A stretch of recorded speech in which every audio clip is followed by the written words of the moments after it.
जयपुर की सड़कों पर शुक्रवार रात एक ऑडी दौड़ी, पर रफ्तार सिर्फ गाड़ी की नहीं थी, सिस्टम की लापरवाही की भी थी। आज आपके बीच एक ऐसी कहानी लेकर आए हैं जिस कहानी में एक लग्जरी कार है, नशा है, खाकी है और कुचली हुई जिंदगी है। और अब इस कहानी में एक और नया मोड़ है। चश्मदीदों का दावा है कि गाड़ी में बैठा एक शख्स किसी नेता का बेटा है, लेकिन नाम सामने आने से पहले ही बातें घुमाई जा रही। अब सवाल यह है कि अगर ऐसा नहीं है तो सच सीधे सीधे बताया क्यों नहीं जा रहा। आइए जानते हैं कि जयपुर इस ऑडी एक्सीडेंट का पूरा मामला क्या है। दो जने वीआईपी लोग थे और जहाँ तक लग रहा है ये बात दबाई जा रही है वो नेता का ही बेटा है। एक तो जो सामने नहीं आ रहा, बोल रहा ड्राइवर गाड़ी चला रहा, वो ड्राइवर नहीं चला रहा। प्रेमचंद बेरवा का लड़का है, वो तब उनकी गाड़ी थी।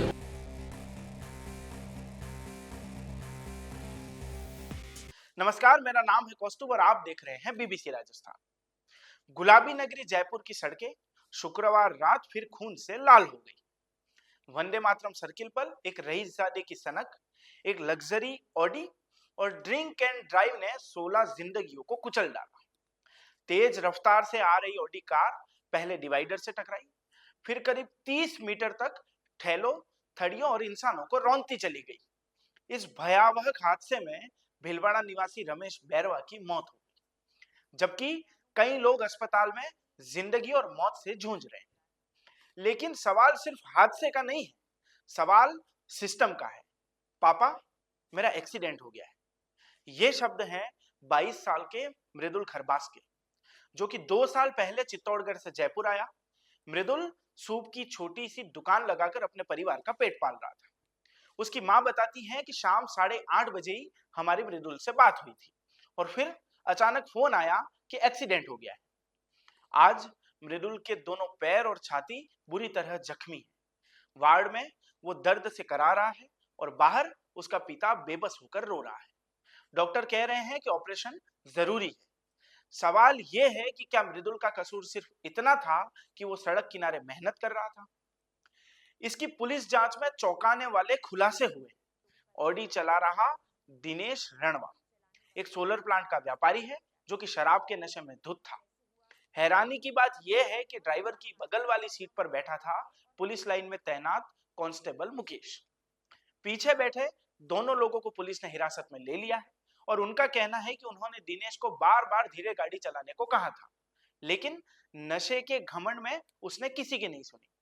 तो सवाल उठता है कि अगर साथ बैठा पुलिस वाला भी नहीं रोक पाया तो कानून सड़क पर किसके लिए है? 30 मीटर तक ऑडी के इस तांडव को देखने वाले चश्मदीद बताते हैं कि कार इतनी बेकाबू थी कि डिवाइडर से टकराने के बाद करीब 30 मीटर तक ठेलों और लोगों को रौंदती चली गई। ऑडी का बोनट, शीशे पूरी तरह चकनाचूर हो गए। हादसे के बाद ड्राइवर दिनेश और कांस्टेबल मुकेश मौके से फरार हो गए। उनके फोन अभी बंद हैं और पुलिस टीमें इसकी तलाश में जुटी हुई। लेकिन सवाल अभी भी ये है कि क्या ये फरार हो जाना भी किसी रसूख की देन है?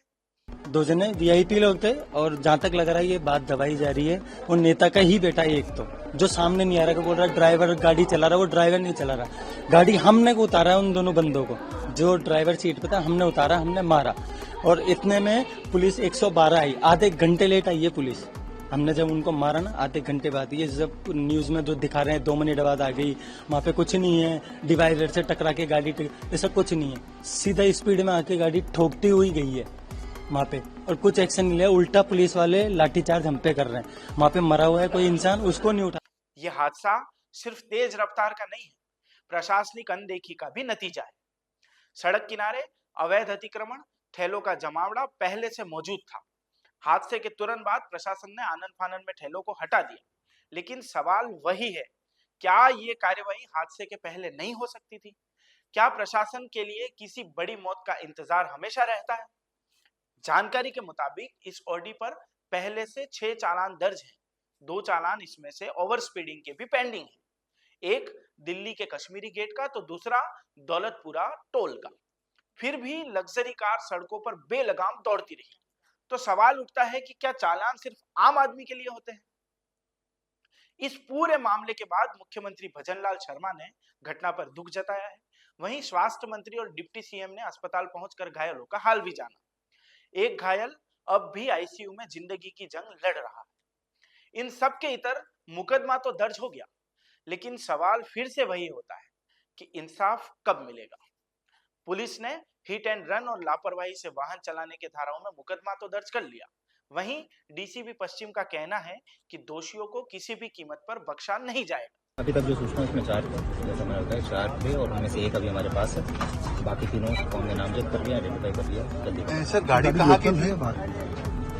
गाड़ी चुरू की है, नंबर तो खैर बाहर का है, मगर जो मालिक है जिसने अभी कुछ महीने पहले ही खरीदा है वो चुरू करेंगे। सर अब तक की जांच में क्या है सर, वो ड्रिंक किया हुआ था चालक? अभी इसकी तस्दीक कर रहे हैं। कोई मौत सर इस पूरे घटना में? एक कैजुअलिटी है, एक मौत है। और कितने घायल सर?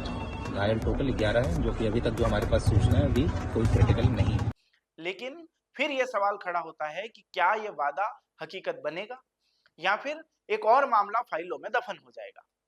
यह सवाल आज भी जिंदा है कि क्यों हर बार रईसजादों की मस्ती गरीब की जिंदगी ले जाती है, क्यों कानून ताकतवरों के सामने कमजोर पड़ जाता है, और कब तक जयपुर की सड़कें ऐसी हादसों की गवाह बनती रहेंगी। राजस्थान से जुड़ी ऐसी ही तमाम खबरों के लिए बने रहिए हमारे साथ। बीबीसी राजस्थान, जनता की आवाज, जनता का विश्वास।